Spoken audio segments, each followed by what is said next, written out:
బడుగు బలహీన వర్గాలకు ఇద్దరికన్నా ముగ్గురు కన్నా పిల్లలు ఎక్కువ మాట నిజం.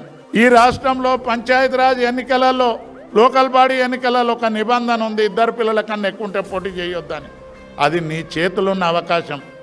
దాన్ని కూడా బీసీల మీద కుట్రతోటే ఆ నిబంధనను తీసేయకుండా ఎన్నికలకు పోతా ఉన్నావంటే నువ్వు మేకవన్నె పులిలాగా లోపటంతా బడుగు బలహీన వర్గాల మీద కక్షతోటి చేస్తున్నటువంటి పని అని బడుగు బలహీన వర్గాలు ఒకసారి గుర్తించాలి.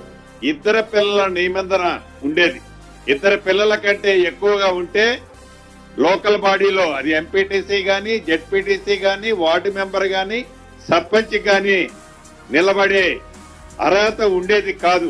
కేబినెట్ అంతా కూడా సానుకూలంగా స్పందించి దీన్ని ఈ నిబంధనని ఎత్తేయాలని రాష్ట్ర ప్రభుత్వం ఈరోజు కేబినెట్ నిర్ణయం తీసుకోవడం జరిగింది.